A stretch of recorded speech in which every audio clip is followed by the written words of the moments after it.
Hello everybody, we welcome you to our daily reading on the book of Genesis, Sister Gwen's devotional on the book of Genesis. It's called In the Beginning.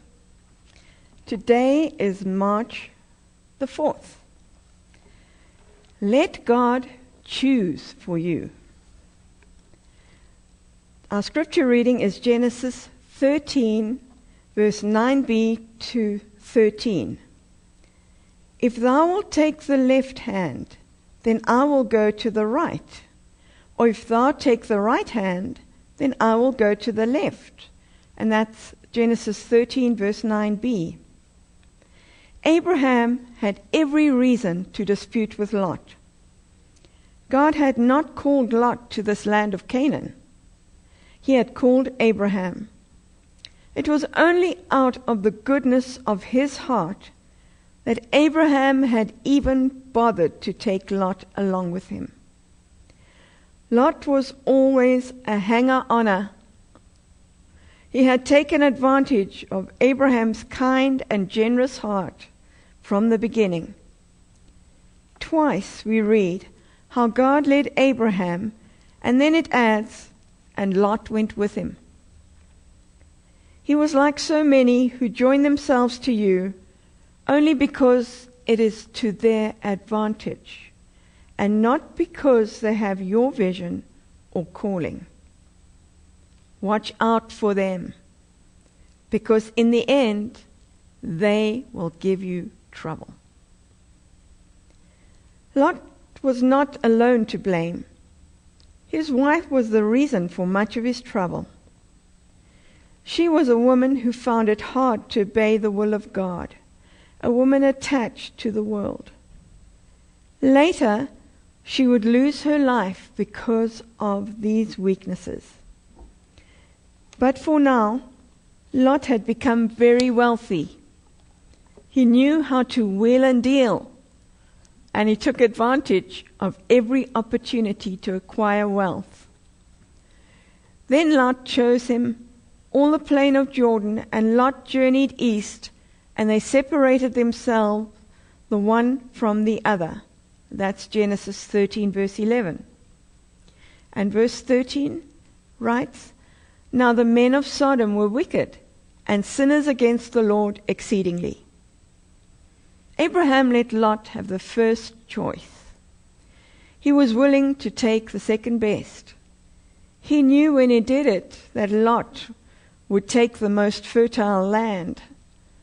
Only great people can do such a thing as Abraham did. We see the greatness of God that was in Abraham. The Haftorah says, So Lot chose him all the plain of the Jordan. He chose the rich soil, and with it the corrupt civilization which had grown up in the rank climate of that deep descent, and left to Abraham the hardship, the glory, and the virtues of the rugged hills, the sea breezes, and the inexhaustible future of Western Palestine. The prosperity of the people living in Sodom resulted in them turning into depraved people. They had become morally corrupt. How sad that the blessings of prosperity, which God had permitted them to have, had made them only more wicked and evil. We see the same thing in some of the world's more prosperous nations today. It often seems that the greater God blesses them, the more wicked and evil people become.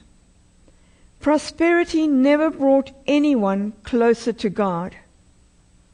Jesus said to the church at Laodicea, Because thou sayest, I am rich, and increased with goods, and have need of nothing, and knowest not that thou art wretched, and miserable, and poor, and blind, and naked. That's in Revelation 3, verse 17. Jesus knew that their prosperity was not making them more spiritual. In fact, it seemed to have a negative effect on the church. 50 years ago, most of evangelical churches were poor and striving hard to pay their bills. Many were storefront rented halls. World War II was raging. Our sons and fathers were fighting and dying on some far-off battlefield. And we women and children and older men had to somehow keep the church running by pennies and prayer. We were holding the fort till the boys would come home, and it was very hard. But oh, what wonderful meetings we had! What honey in the rock! What streams of living water! What joy unspeakable and full of glory! Every meeting was a little bit of heaven. How we loved one another! There was harmony and peace. Church splits were never even heard of. But after the war was over, and the golden 50s began, with them came worldliness and coldness of heart. And all too soon, we lost our first love. We began moving closer and closer to Sodom all the time. And soon, we were just like the world. We dressed like the world. We went to their movies. And soon, one could not tell the difference. And like Lot, we were willing to dwell among them, because the material attractions overrode our fears of moral contamination.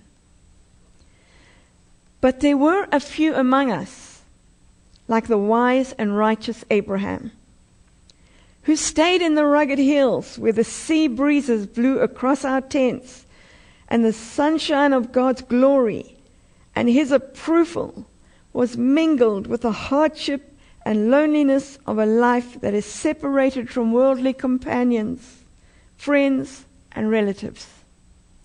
It may not seem to be a wise choice now, but in the end you will be glad that you gave the first choice to someone else and let God choose for you. God bless you. Take this wisdom to heart. Let God choose for you. And if you want to buy this book, we have it in our bookstore. It's called In the Beginning, Daily Devotional on the book of Genesis by Sister Gwen. God bless you. Thank you for sharing this devotional with me. Enjoy your day.